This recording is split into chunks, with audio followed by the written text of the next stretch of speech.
6 weeks later, and it was round 9, the Rally New Zealand. Spring in Auckland. Stage 1 of the rally, a spectator super special around Manukau City on the outskirts of Auckland.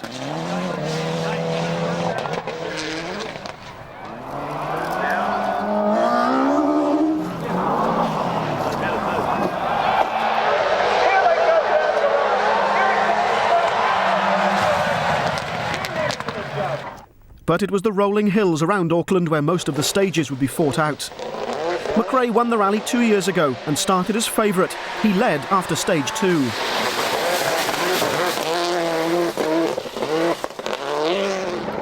Mäkinen was chasing hard. Too hard. McRae and Grist saw the result as they drove by. Tommy. And 6 crest 30, 5 right tightens into 6 left. Good. 50. 6 left, 150. Just concentrate and drive nicely. 6 crest. So what exactly happened?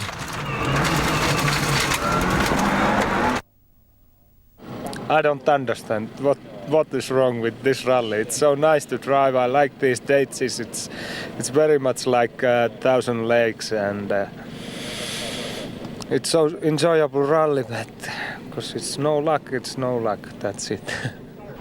McRae's lead was then 55 seconds, so he could cruise to victory. In theory. Yeah, okay. Into 6 right. Oh. It's something to do with the cam belt tensioner. The engine just stopped. We took the cover off it, and there's no tension in the cam belt. The cam belt is still there, so something mechanical in there. Sainz's Escort had a new sequential gearbox, and he inherited the lead after McRae and Mäkinen went out. Burns now had the undivided attention of the Mitsubishi mechanics, just as well.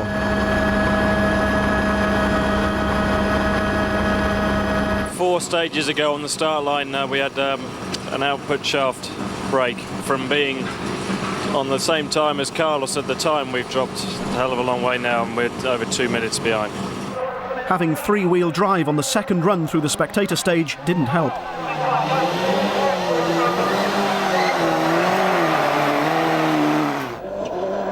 Fastest through the last stage of the day helped Juha Kankinen to 3rd place.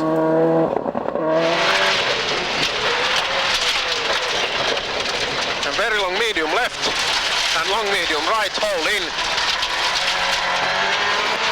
70.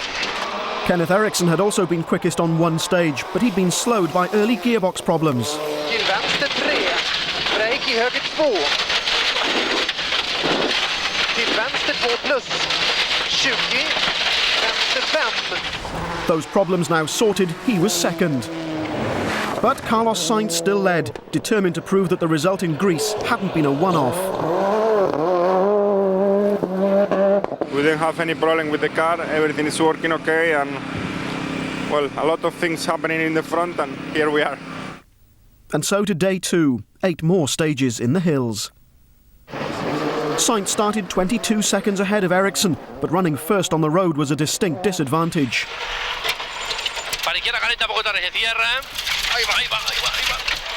In all, 39 seconds were lost on that stage, the longest of the rally. Kenneth Eriksson set the fastest time, and he grabbed the lead. But it wasn't just Sainz. Kankinen also lost time to a charging Eriksson, while Richard Burns was also quicker than the two Fords.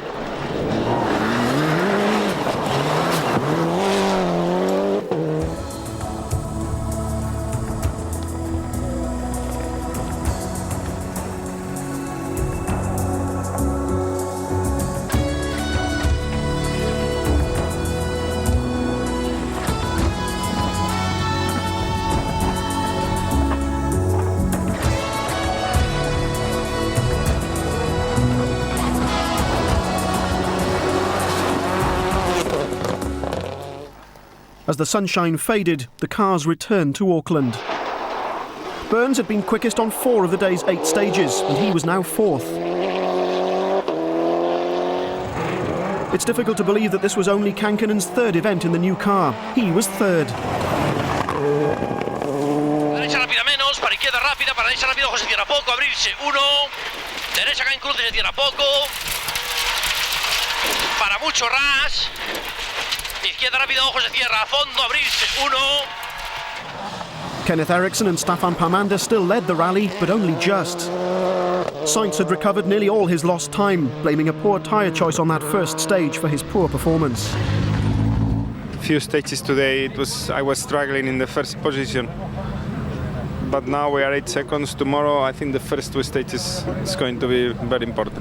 No, I think I will have no problem because it was a hard day today. But okay, 8 seconds lead first on the road tomorrow. It's not bad. A misty start to the third and final day. Eriksson now had the same handicap as Sainz had. 13 seconds were lost on that first stage of the day.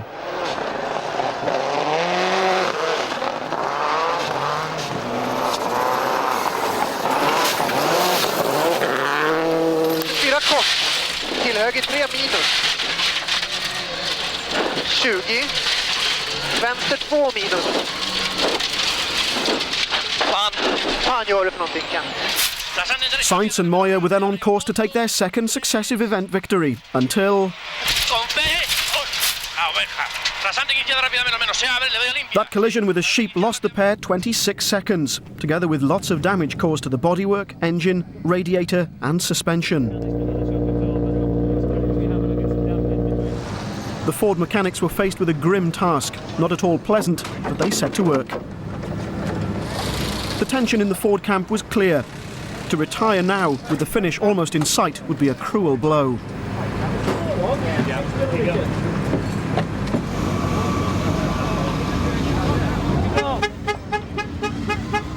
With time ticking away, Sainz blows the horn in frustration, desperate to leave before incurring time penalties.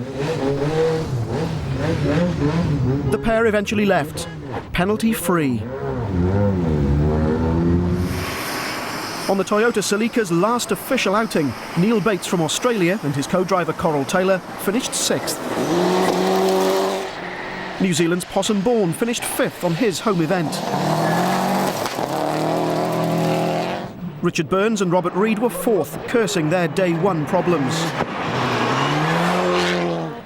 An increasing confidence within the Ford team saw Kankkunen finish 3rd. And long bad right. And long K left. 50. Medium left tightens to very long K left. Even a string of fastest stage times wasn't enough to make up the lost time, and Sainz finished 2nd. We have tried our best. The whole team has tried very hard, and I think cannot do any more. A relieved Kenneth Eriksson then hung on to win.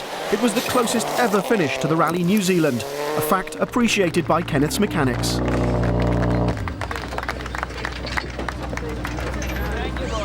I've been so unlucky this year. I've been leading in some stage in Portugal, also in Greece when I retired due to technical problems. So it was very good that it's coming for me now, and I'm looking very much forward to go to Finland. This was the second victory of the year for Eriksson and co-driver Staffan Parmander.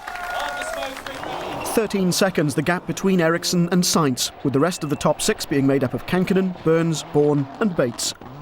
McRae's retirement elevated Sainz to 2nd in the Drivers' Championship. Although Mäkinen still led, McRae was now 3rd, Eriksson, Liati and Burns making up the rest of the places. In the Manufacturers' Championship, no surprise.